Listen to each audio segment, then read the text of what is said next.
Hey yo l'équipe, ravi de retrouver aujourd'hui pour cette nouvelle vidéo et au programme du jour. Je vous propose de voir et de découvrir une Messor assez sympa, qui est donc vendue à la base sous Messor aegypticus, je ne sais comment la prononcer correctement, mais ce n'est pas ça. Alors, le problème là-dedans, c'est que ça gonfle énormément le prix, parce que cette Messor est vendue à des prix beaucoup plus élevés. Apparemment, on serait plutôt sur une Messor Minor. Alors, après, qu'est-ce que c'est exactement Messor Minor Hesperius, Messor Minor, etc. Bref, il y en a une multitude. Je ne saurais vous dire vraiment. J'ai essayé de faire identifier celle-ci, mais je vous avoue qu'on n'a pas vraiment déterminé quelle était cette espèce. Donc voilà, on va rester sur Messor Minor, ce qui semblerait correspondre. Maintenant, on ne saura pas la suite, j'ai envie de dire. Pour l'anecdote, cette Messor Minor m'a été apportée lors de la bourse Entomons 2023. Sachez que justement un abonné, ou une personne qui regardait à l'époque en tout cas, m'a contacté, m'a dit écoute, moi j'ai une Messor justement que je pensais être une autre, celle-ci me plaît pas spécialement, donc si ça s'intéresse, je te la dépose, je te la porte et c'est pour toi quoi, gratuitement quoi. Et donc moi j'ai dit oui, pourquoi pas carrément, si je découvre etc, j'étais content, mais je me suis pas dit que la personne viendrait vraiment le jour à Entomons quoi. Et donc le jour J, effectivement, cette personne est venue, s'est présentée et m'a laissé la Messor Minor. Donc à ce moment-là on ne savait pas encore ce que c'était vraiment, mais franchement j'étais assez content. À l'époque elle avait je pense 6-7 ouvrières, quelque chose comme ça, peut-être un peu plus, je sais plus. Et franchement au final ça a régalé. Ce qui est bien dans cette histoire, c'est déjà le gars a pensé à moi, etc. Ça m'a fait plaisir. Maintenant, ça m'a permis de découvrir une autre Messor. Et je peux maintenant vous en parler également de cette Messor qui, ma foi, peut être un excellent choix également.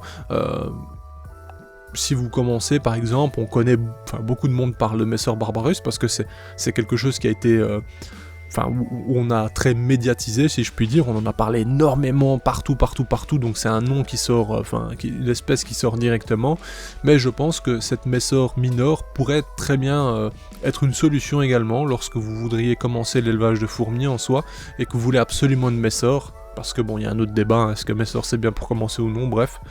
Ce que je pourrais dire, alors attention, je n'ai pas le recul pour donner vraiment, pour donner une information vraiment concrète et affirmée, mais comme vous le voyez, la reine est un peu paniquée, donc ça c'est un peu comme les Messor Barbarus, ça ne m'étonne pas, cependant les ouvrières sont plutôt calmes. Et malgré les petites vibrations que je pourrais faire ou ce genre de choses, contrairement à Messor Barbarus, je constate qu'effectivement on a quand même moins de panique. Pour exemple, ma colonie de 7 reines Messor Barbarus, à peine je tape un peu le nid sur un coin ou quoi que ce soit, et directement c'est panique à bord.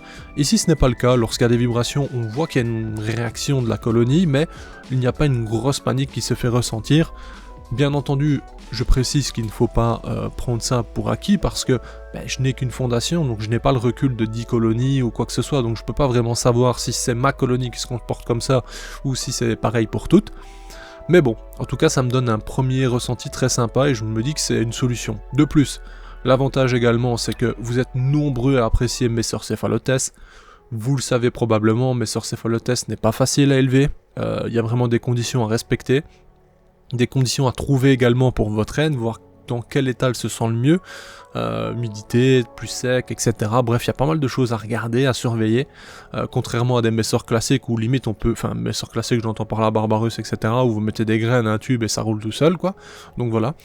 Et justement j'en viens au fait que, si vous aimez tant Messor Cephalotes, je trouve que ces Messor Minor pourraient être un excellent choix parce que la coloration s'y rapproche, même si ici chez Messor Minor je trouve qu'on a plutôt un rouge orangé et chez Messor Cephalotes on a plus un rouge bordeaux plus profond.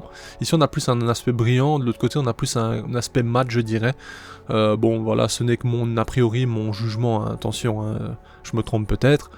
Mais en tout cas voilà, je trouve que ça peut faire un très bon choix également pour commencer. Il n'y a pas de difficulté particulière de ce que je lisais également, donc voilà, et c'est vrai que moi personnellement je les laisse se développer sans y porter une énorme attention et ça roule franchement plutôt bien, donc je pense qu'elles auraient pu se développer plus rapidement, mais je ne sais pas exactement comment elles étaient avant.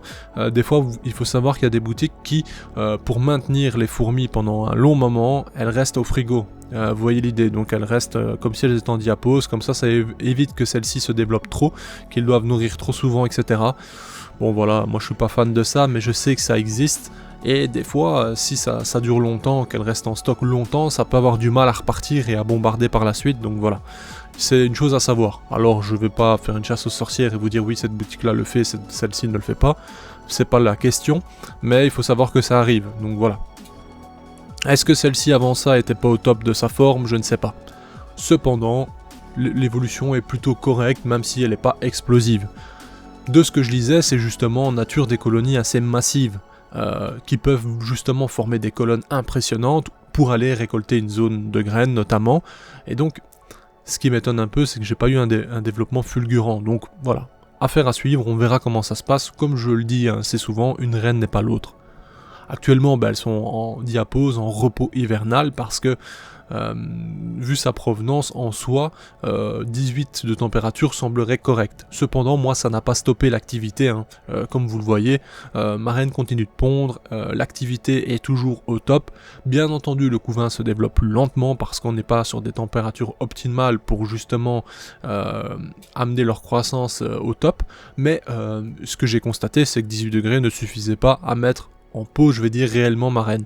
Donc l'année prochaine, je testerai de descendre les températures pour observer potentiellement un arrêt, à savoir que ce n'est pas le cas pour toutes les fourmis, c'est-à-dire que certaines, à 10 degrés, elles restent super actives, elles continuent de s'alimenter, etc., mais la reine prend une pause réellement.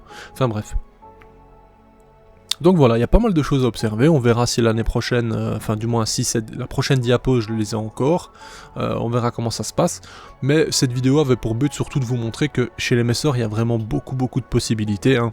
Il n'existe pas que la Messor Barbarus pour commencer, loin de là, hein. On a plein de possibilités, Capitatus, etc., bref, Structor, enfin il y a plein de Messor au final qui peuvent convenir, et je vous invite à justement vous renseigner, à regarder ce qui est possible de faire, et j'espère en tout cas que celle-ci vous donnera des idées, hein, si vous appréciez sa coloration. C'est vrai que ça apporte du charme, hein, directement à l'espèce, je trouve, cette bicolorité sur toutes les ouvrières, sachant que chez Messor Barbarus vous pouvez également avoir la tête rouge, hein, notamment, mais pas spécialement le thorax, donc c'est plutôt sympa. On remarquera d'ailleurs que la reine a cette bicolorité également. Sachez que chez Messor Minor on peut très bien avoir des reines totalement noires, donc qui n'ont pas du tout cette coloration un peu bordeaux sur que ce soit le gastre ou la tête, mais c'est normal, ça fait partie des variations de couleurs chez elles, donc il ne faut pas s'inquiéter si vous recevez une reine noire par exemple. Dites-moi en commentaire ce que vous en pensez de celle-ci justement, est-ce que vous trouvez qu'elle a du charme, je ne sais pas, dites-moi ce que vous pensez réellement d'elle, si certains d'entre vous la possèdent éventuellement, c'est intéressant. En termes de prix, sachez qu'on peut en acheter en quantité, donc en bulk, hein, pour 4-5 €, voire moins, des fois 3, des fois 2,50 €. Moi je trouve que le prix maximum dans une boutique ça devrait être 30-35 € grand maximum.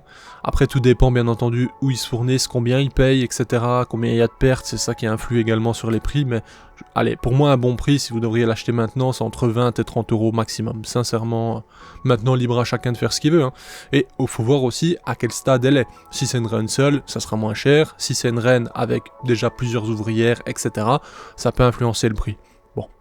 Ce n'est que mon avis, bien entendu, je le rappelle, hein, je ne suis pas vendeur, quoi que ce soit, donc mon avis n'a aucune importance et n'a pas de valeur en soi, mais c'est juste pour vous donner une fourchette d'un juste prix, entre guillemets, parce que c'est vrai qu'il y a pas mal de gens qui achètent parfois des prix scandaleux, et après sont dégoûtés quand ça se passe mal, et arrêtent directement l'élevage, et ça je trouve que c'est vraiment dommage. Sur ce, je vous remercie d'avoir regardé cette vidéo, j'attends vos avis en commentaire, dites-moi ce que vous en pensez de tout ce que j'ai pu dire dans cette vidéo notamment et des images. On se dit à bientôt pour une prochaine vidéo, merci pour votre force via les likes, les commentaires, etc. Vous connaissez la chanson, on se dit à bientôt, bye. Hey, si toi aussi tu as apprécié la vidéo, n'oublie pas de t'abonner, de laisser un like, voire un commentaire, ou même de nous suivre sur les réseaux. Merci et à bientôt l'équipe.